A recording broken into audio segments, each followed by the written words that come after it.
Kapten Timnas Australia meminta kepada seluruh jajaran pemainnya, seluruh stafnya untuk tidak takut ketika menghadapi Timnas Indonesia. Ya salam, itu adalah kalimat pembuka yang menarik, kalimat pembuka yang membuat kita semangat untuk konten kali ini. Jadi gue mau ngebahas beberapa hal. Gue mau ngebahas tentang peta kekuatan kita ketika nanti akan melawan Australia. Terus apa aja keuntungan kita kemarin ketika kita menghadapi Saudi Arabia. Apa pelajaran yang bisa kita ambil, evaluasinya ketika nanti kita akan menghadapi Australia. Ada gosip-gosip juga tentang pemain baru yang dinaturalisasi, yang akan dinaturalisasi. Banyak banget di sini. Gue akan membacakan satu persatu. Tapi sebelumnya, gue minta kalian untuk di-like dulu video gue. Karena dengan kalian like video gue, ratingnya jadi bagus, jadi view-nya disebar sama YouTube kemana-mana. Dan yang belum sholat, jangan lupa sholat dulu. Karena itu lebih utama daripada nonton gue. Oke, gue mau mulai. Ini namanya Matthew Ryan, oke? Dia bilang hormati Indonesia secukupnya aja, jangan berlebihan. Maksud jangan berlebihan berarti pada takut. Ngerti gak lo? Jadi dia bilang, lo boleh hormatin timnas Indonesia sekedar aja. Jangan sampai setiap hari diomongin, setiap hari dibahas. Nah itu gue ngerasa kayaknya harusnya timnas Indonesia yang ngebahasin Australia. Waduh, ini ada si ini nih. Wah, ada si ini nih. Gimana nih kemarin dia main begini. Itu harusnya urusan kita, tapi udah nggak terjadi lagi. Malah pemain-pemain kita santai-santai di hotel, nggak mikirin lawannya siapa, karena lawan siapapun, gue rasa udah bisa kita sikat. Karena patokannya Saudi Arabia. Saudi, kita bisa mengimbangi, padahal main di kandang dia. Nanti ada kejadian-kejadian menarik tentang situasi di Stadion Saudi, itu disampaikan langsung sama jurnalis dia. Oke, gue lanjutin. Itu membuat mental kita naik. Karena apa? Karena Saudi pernah ngalahin Argentina. Dan Saudi ini langganan Piala Dunia. Ketika langganan Piala Dunia bisa kita imbangin, bahkan hampir menang kita lawan dia. Kalau nggak dia hoki, ada deflect bola dari Verdong, dunia kaget. Sesuai prediksi gue bilang nanti lawan Saudi, kemungkinan besar kita akan mengagetkan dunia. Dengan seri aja, itu dunia kaget sebenarnya. Banyak media Vietnam, kita nggak usah pikirin, itu udah paling bawel. Sekarang lagi caper sama kita dia. Biasanya ngoceh-ngoceh, sekarang kebingungan. Media Malaysia, konten kreator Malaysia memuji kita setinggi langit. Banyak hal yang terjadi terhadap timnas kita di akhir-akhir ini. Tapi kita nggak boleh jumawa, kita nggak boleh berbesar hati, kita nggak boleh sombong. Kalau buat AFF sombong boleh deh. Udah kita jangan anggap AFF lagi. Kita levelnya udah lawan Saudi. Yang kita mikirin sekarang gini, gimana caranya ngalahin strateginya Roberto Mancini? Ya salam. Jangan lu pikirin lagi tuh pelatih-pelatih dari Thailand, dari Vietnam. Itu jangan, nggak boleh sombong. Itu juga lawan kita, harus kita hormatin. Tapi kita kalau lawan mereka, jangan pakai pemain utama, kesian. Kita pakai yang lapis-lapis 2 boleh itu. Oke, lanjut.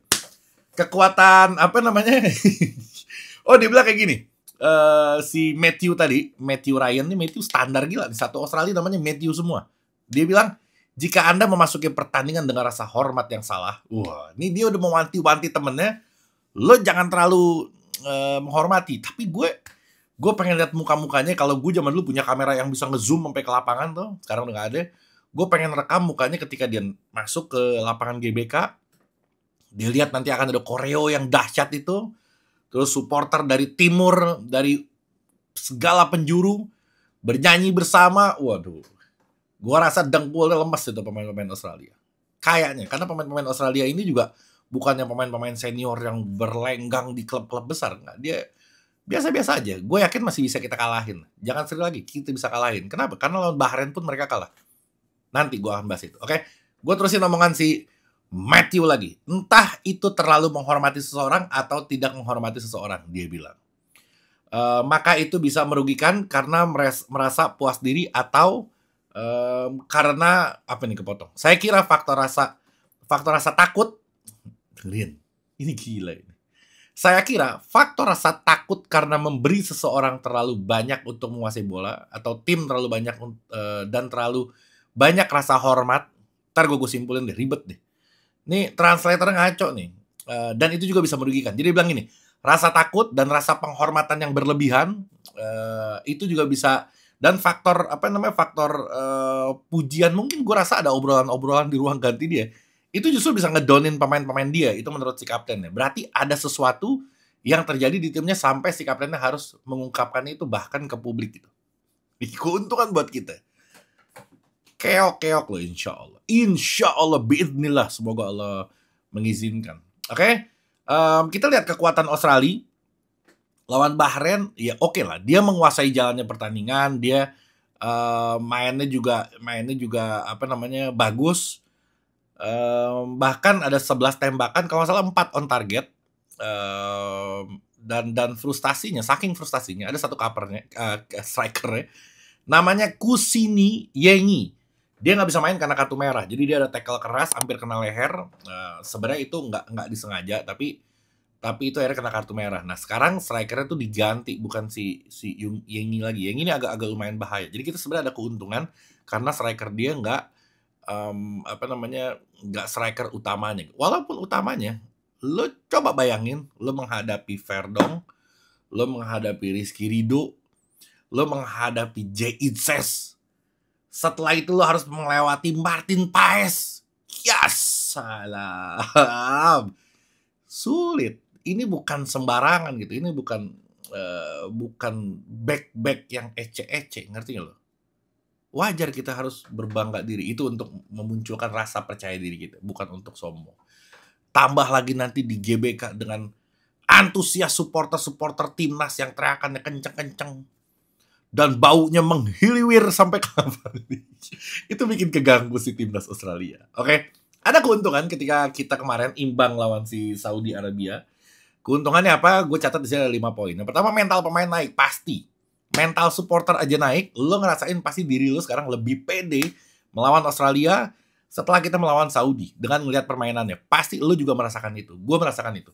Jadi selain pemain, supporter juga PD-nya naik, mentalnya naik juga, dan kita juga bakal lebih toh-tohan, kita bakal lebih kencang lagi. Bahkan banyak banget supporter yang tadinya nggak tertarik untuk ke stadion, tiba-tiba setelah ngeliat Saudi main bagus kayak gitu, langsung pengen datang ke stadion, ya nggak apa-apa juga. Nah itu keuntungan pertama. Keuntungan keduanya, kita yakin kalau misalkan Saudi udah bisa kita imbangin, bahkan hampir menang yang tadi udah bahas, lawan siapapun kita siap sebenarnya. Lawan siapapun kita siap, karena levelnya udah di level Piala Dunia. Saudi selalu rutin di Piala Dunia, dan kita bisa mengalahkan, mengimbangi, bahkan menyulitkan Saudi, diacak-acak sama pemain-pemain dari timnas Indonesia. Oke? Terus kita main di kandang sendiri, GBK, serem banget GBK. Itu adalah menjadi tambahan motivasi untuk para pemain. Terus rumputnya juga baru, dan gue ngeliat ya kalau dari video sih gila, itu rumput keren gila, ada kotak-kotak kecil tuh, tema rumputnya. Dan kualitasnya bagus banget. Gue kemarin ngeliat ketum kita, Pak Erick Thohir, kesana survei, dan gue ngeliat videonya sih bagus. Kalau dari video, gue nggak tahu aslinya gimana. Tapi biasanya kalau dari asli lebih bagus dibanding dari TV. Gue akan ke stadion, nanti kita lihat lah, mudah-mudahan stadionnya rumputnya bagus. Oke? Terus keuntungan yang keempat adalah suhu yang panas, itu menguntungkan buat kita juga. Kenapa? Karena gini, yang pertama kita udah main di Saudi anget juga sama kayak di kita. Cuaca kita udah lebih bagus suhu badannya. Terus di Indonesia pemain-pemain kita juga walaupun dari Eropa tapi mereka udah terbiasa dengan suhu ini. Di Australia gue nggak tahu, kalau nggak salah lagi musim dingin sekarang di sono. Dan gue jadi inget momen ketika Tom Haya debut gitu. Tom Haya tiba-tiba datang dari negara dingin ke Indonesia, mukanya merah banget gitu. Nah gue yakin kalau pemain-pemain dari si Australia, si Matthew tadi nih, gue yakin mukanya matang deh kalau main di GBK. Panas, ngelekep, nggak ada udara, teriak-teriakan bikin pusing supporter timnas. Dari mulai luar stadionnya, teror. Waduh, nggak tahu, feeling gue sih ini feelingnya bagus insya Allah. Oke. Terus yang terakhir ada koreo, ada supporter yang akan memadati stadion. Nah itu bisa menjadi keuntungan juga buat timnas Indonesia. Oke. Di sisi lain tadi gue lupa bahas, Australia juga kalah sama Bahrain. Tadi udah gue sedikit singgung.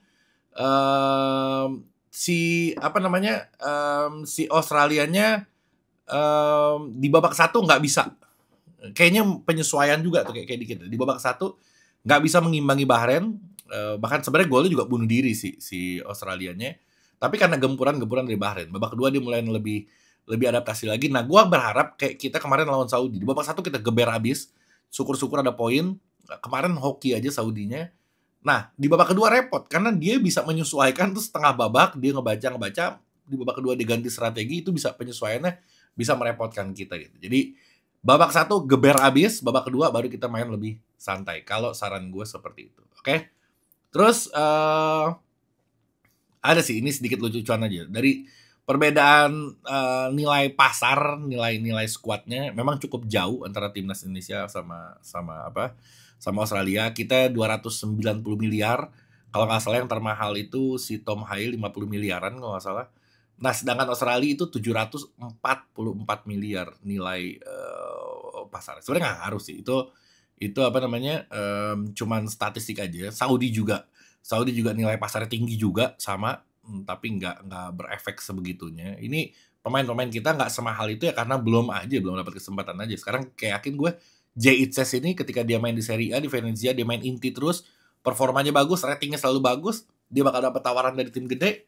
Gue rasa dianya sendiri aja udah 700 lebih miliar si Itses, udah ngalahin seluruh skuad Australia. Bisa jadi, nggak ada yang nggak mungkin. Oke? Sedikit gue tadi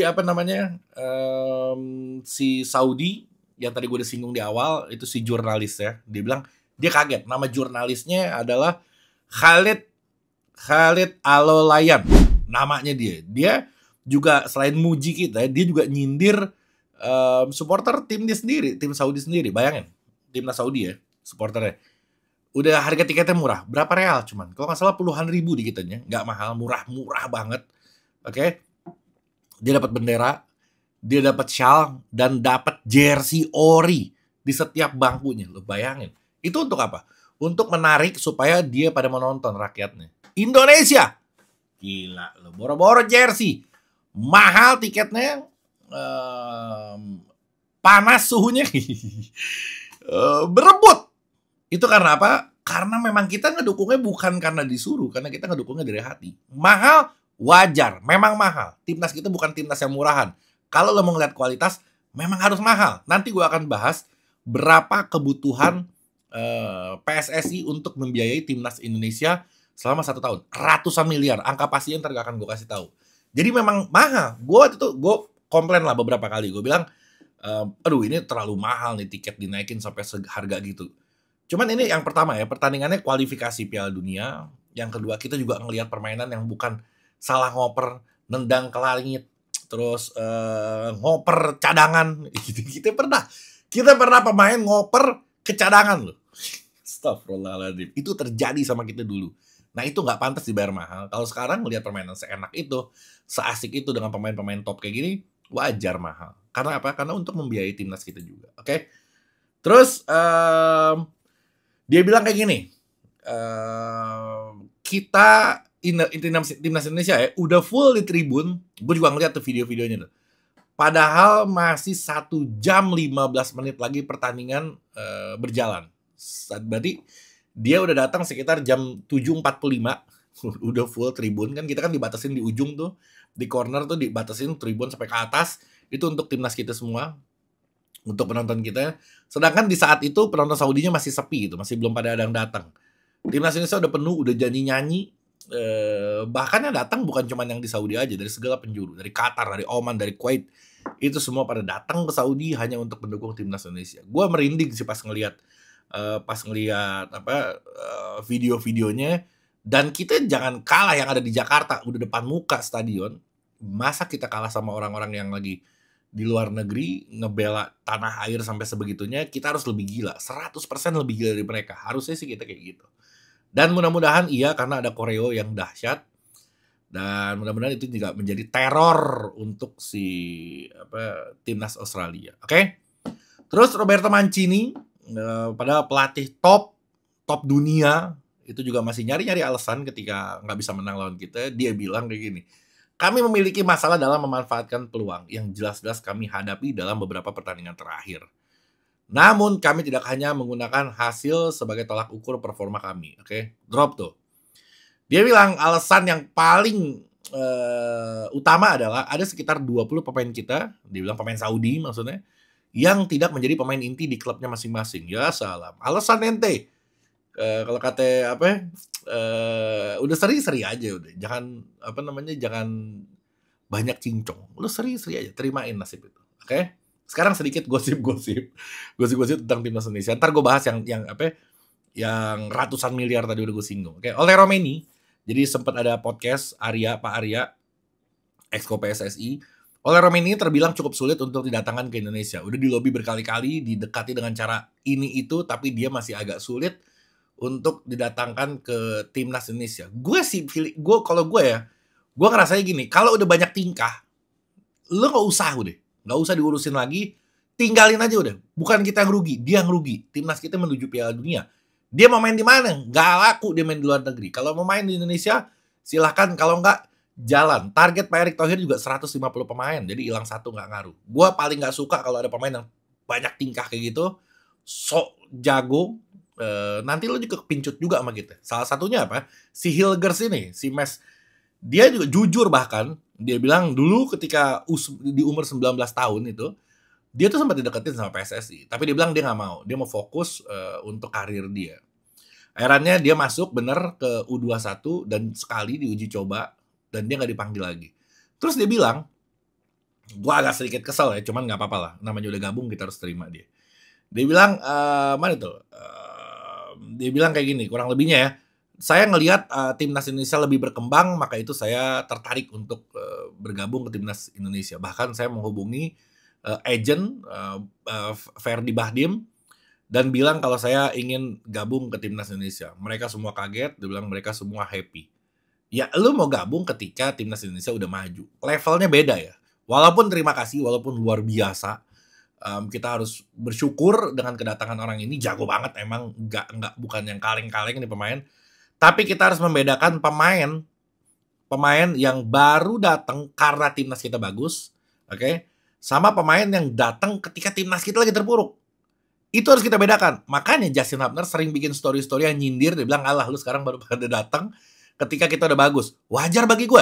Dia adalah orang yang mental pejuang sejati. Dia datang ketika timnas kita nggak jelas mau kemana arahnya.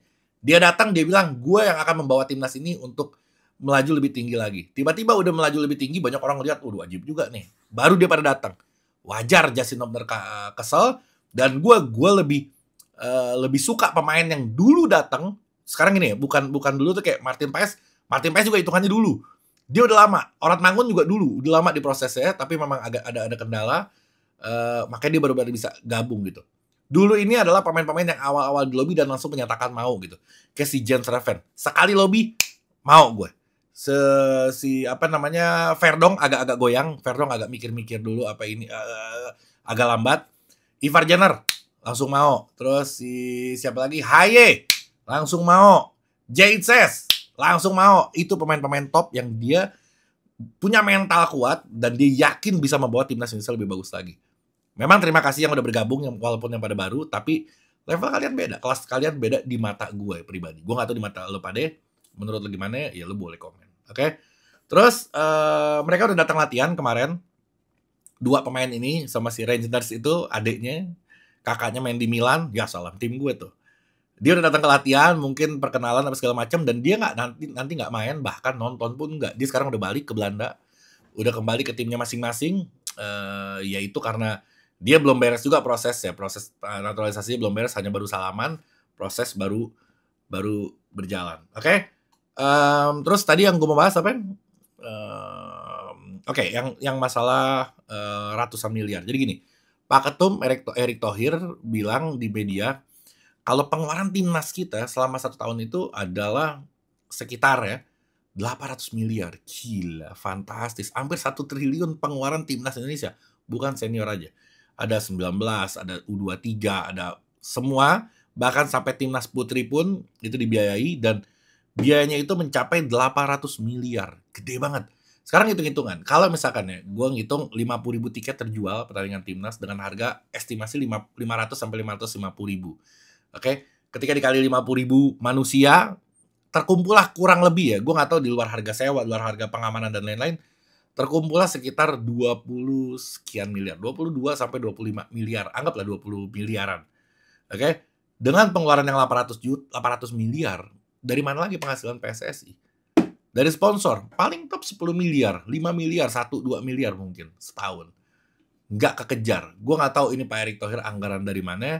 Tapi nggak ada lagi, kita nggak boleh ngeluh lagi dengan harga baju yang mahal, harga tiket yang mahal. Kalian bisa mendukung tim dengan cara kalian masing-masing lah. Kalau misalkan nggak sanggup beli tiket, ya dukung dengan cara lain. Tapi sebisa mungkin kita kasih penghasilan untuk PSSI gitu. Karena gede banget biayanya 800 miliar. Pendapatan satu game cuman anggap 20 miliar. Taruh 30 miliar. Ada berapa game setahun? Kalau 10 pun baru 300 miliar. Nggak kekejar. Jauh banget. Jadi kita mesti sama-sama support timnas Indonesia supaya bisa terbiayai dan memang nggak murah untuk membangun timnas Indonesia. Oke, terakhir ini dia Alkas Parfum Bernina sama ini satu lagi lupa gue bawa. Ini yang Moritz-nya. Ada satu lagi Fresca, nggak gue tunjukin. Lo bisa beli ini di Shopee gue. Gue taruh linknya di deskripsi. Langsung klik linknya, masuk ke Shopee gue. Lo lihat-lihat, baca-baca reviewnya yang cocok yang mana. Ini aromanya seger banget, lama ketahanannya. Kalau ini buat perempuan, yang tadi yang Moritz ini untuk laki-laki, unisex, perempuan juga cocok ini.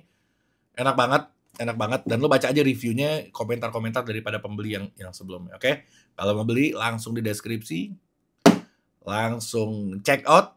Nanti kalau udah datang barangnya, kasih review yang bagus-bagus, supaya nanti ada orang yang mau beli lagi. Bukan penonton gue. Dia udah percaya dengan produk ini. Tapi reviewnya jujur aja, nggak apa-apa. Oke, sekian dari gue. Assalamualaikum warahmatullahi wabarakatuh.